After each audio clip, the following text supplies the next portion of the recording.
नमस्कार दोस्तों।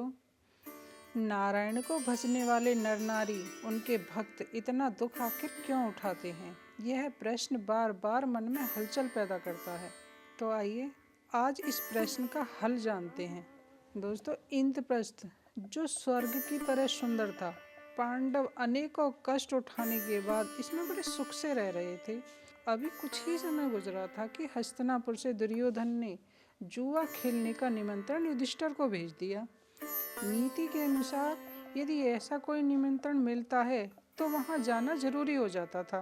दुर्योधन के निमंत्रण को स्वीकार करते हुए सभी पांडव हस्तिनापुर पहुंच गए और मामा शकुनी के छल के कारण राज्य, धन, संपत्ति, भाई, पत्नी सब दाव पर लगा कंगले तो हो ही गए, साथ में 12 वर्ष का वनवास और 1 वर्ष का अज्ञातवास और मिल गया और वे वनवास चले गए।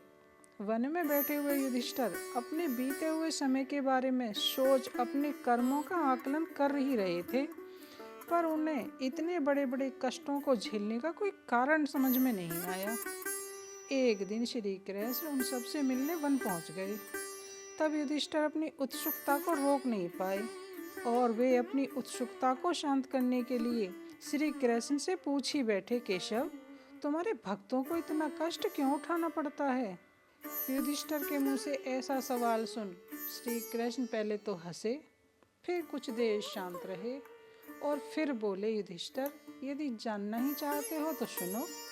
युधिष्ठिर, जो भी मेरे भक्त मुझसे प्रेम करने लगते हैं, पहले मैं उन्हें परखता हूँ, फिर कष्ट देकर उन्हें तराशता हूँ, फिर धीरे धीरे उनका सब कुछ छीनने लगता हूँ। जब मेरे भक्त के पास कुछ नहीं बचता, तब उसके सभी करीबी रिश्तेदार, मित्र उससे दूरी बनाने लग जाते हैं और जब वह अकेला रह जाता है, तब वह खुद को सफल करने के लिए जी तोड़ मेहनत करता है, परंतु युधिष्ठिर, मैं उसका फल भी उसको मिलने नहीं देता। इस तरह जब उसके सभी प्रयास निष्फल हो जाते हैं, तो इंसान का मैं यानी अहंकार मिटने लगता है और जब उसका अहंकार मिटता है, तब उसके सूक्ष्म शरीर यानी आत्मा पर चढ़ी हुई अहंकार की चादर धीरे धीरे हटने लगती है और वह अपने आप को जानने लगता है।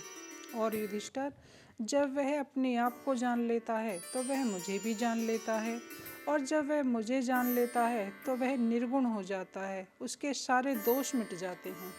और युधिष्ठिर, जब मेरा भक्त निर्दोष हो जाता है तो न तो कोई सुख उसे मोहजाल में फंसा पाता है और न ही कोई दुख उसे तोड़ या बिखेर ही पाता है।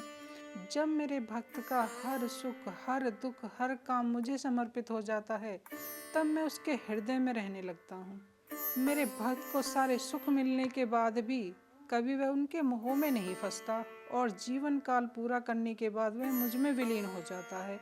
युधिष्ठिर, अपने मन में दुख मत करो, ये कष्ट तुम्हारे बुरे कर्मों का फल नहीं है, ये तो मुझे पाने का रास्ता है। जो इन कष्टों से घबराकर अपनी भक्ति का रास्ता बदल देते हैं, उन्हें कभी भी मेरी प्राप्ति नहीं होती। वे जीव जन्म मरण के चक्र में फंसे हुए अनेकों कष्ट भोगते रहते हैं।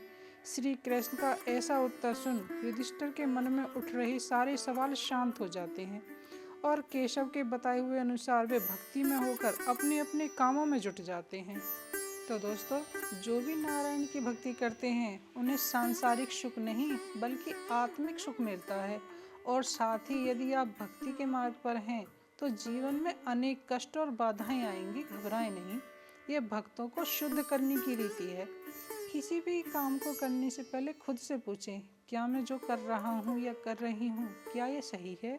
कोई गिलानी या छुपाने का भाव तो मुझ में नहीं है।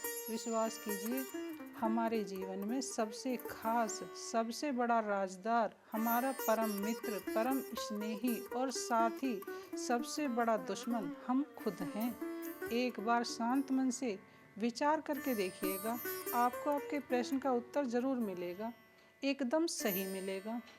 तो दोस्तों, वीडियो आपको कैसी लगी हमें कमेंट के माध्यम से ज़रूर बताएं। पसंद आई हो तो अपने दोस्तों के साथ शेयर करें। यदि आप ऐसी ही नई नई जानकारी वाली वीडियो चाहते हैं और शास्त्र कथाएं सुनना चाहते हैं तो हमारे चैनल को ज़रूर से सब्सक्राइब करें। मिलते हैं फिर से एक नई जानकारी वाली कथा के साथ। तब तक के लिए नमस्कार, जय हिंद, जय भारत।